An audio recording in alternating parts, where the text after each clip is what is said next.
I wasn't expecting to feel so emotional when we started singing the national anthem, Irish Blessing. Yeah, I thought of our history with Dianne Feinstein. She was a very important part of our early history. She was always coming to our concerts. She wouldn't stay for the whole thing, but she would make an appearance. She would come from the early days. I remember concerts at Grace Cathedral that she would.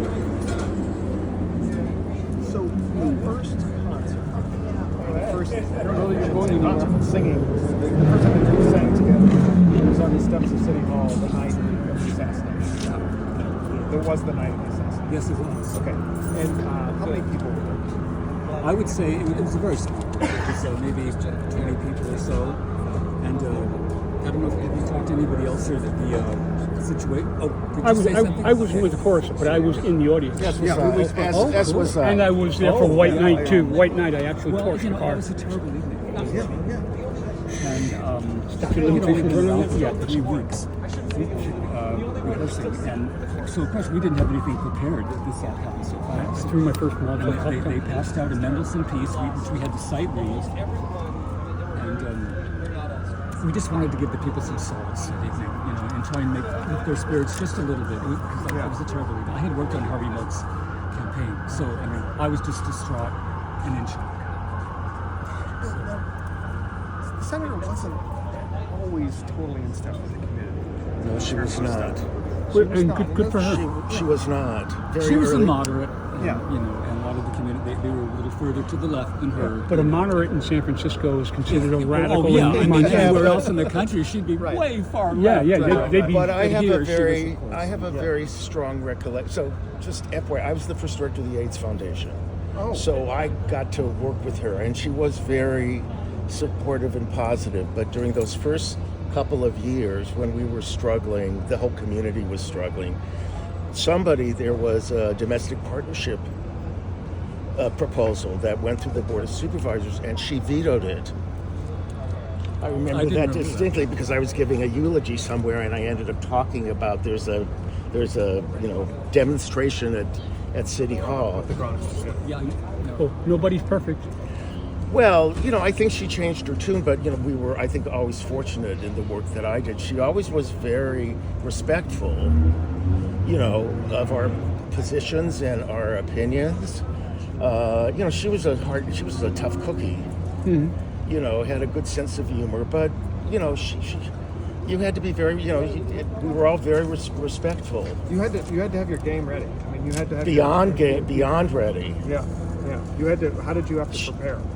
Well, if you had something on the agenda, then you always had, you've got time. But no, you always, I think from my own experience, from any time you dealt with a politician, someone who had access to money and influence, control, you didn't go in blind. You didn't go in and say, I'm just going to ad-lib this, from asking for money to lobbying around an issue.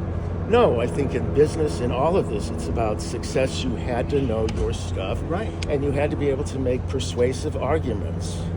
And she was open to hearing them. I mean, I have to give her that. And she was, and even when the famous when Newsom started the marriages, and she was the too fast, too soon. Right. But she came around on that. She did come around. Like Bill Clinton came around. Like Joe Biden came around. Right. Like every Democrat came around. But just because she came from here did not mean, she was basically in terms of the board at that point, you had the conservatives over here, and you had the progressives like Harvey, and then there was a middle ground, a moderate like her, and that's why she was elected president in the first place of the board. So I when remember I was going to say, she stood before the Congress and called for an end to discrimination against gay people. Yeah. And that was long before it was safe for politicians to get up and do that. She was very courageous on her part. And it's one of my best memories. Yeah, she came through. I mean, in huge ways that we can never know fully the impact of, and we could never thank her and all of those who worked for her and with her, all those politicians who helped. Yeah. And so what were you thinking about as you're on the steps tonight singing? I was thinking of that whole history, especially the early days when, she was very brave and very courageous and stuck up for us. What were you thinking about? I was thinking about Harvey Milk's service at Temple Emmanuel.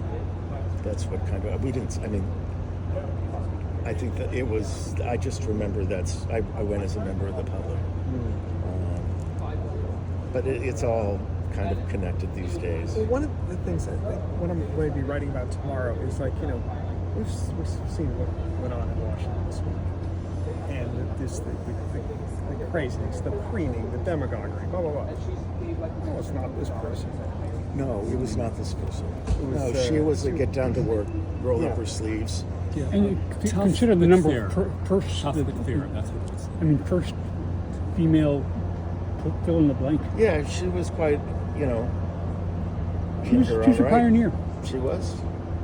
And I think all of us,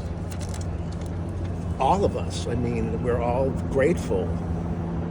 And I'm sure there's, many, many people who don't even can connect the dots of the liberties, the health care, the rights that they have, and would never in a million years connect it to her. Now, correct me if I'm wrong. Did she get money for the chorus? I don't know. She had these large appropriations that she gave grants that's a to. good So, point. yeah, she did. She did get Tom money. Polino said. Is that what he said? Yeah, and he Okay. worked for her. So, yeah. So she did get money, like federal money. Federal. We don't know where. Well, Well, probably through arts programs, right? yeah, probably through the federal government. I'm just like Nancy Pelosi had access to money. Okay, so somehow either through her mayoralship or through when she was a senator. It wasn't when she was mayor. No. Okay, it was Definitely senator. not No, when no, she was no, mayor. Okay, senator. Yeah, No, we because- had squeaky Scott Miller's the lean one who got a years. lot of money from us. Yeah.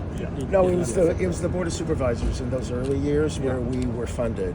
Okay, but later she got some. I think so. I'm sure so Help steer because money she. to somehow. Yeah, I mean, they all have these pots of money that they're given. Right, For, earmarks. earmarks so they can pork barrel in their district. Yes. And some of it's unrestricted dollars. District needs. District needs, yes, thank you. I was wrong about her getting money for renovation of 170. That came from the state. Oh, yeah, no, Pelosi, our hero. Yes, and you saw her there. I don't know, we were on the stairs. No, she was like opposite you, behind the casket Oh, with her family.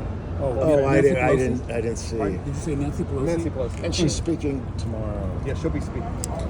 Are you guys singing tomorrow? No, the girls' chorus is singing. Oh, really? Okay. Yeah, I stole the program. It's Yeah. already out. No, I thought today this was. What did I do? I thought this was today's program, and the last act Now, remember, the is San the San Francisco- Francisco Girls Chorus. I joked with somebody. Have you all changed your name? San Francisco Gay Men's Chorus allows women to come and to sing now. Oh, yeah. So that's tomorrow's program. Yeah, this is tomorrow's. This is the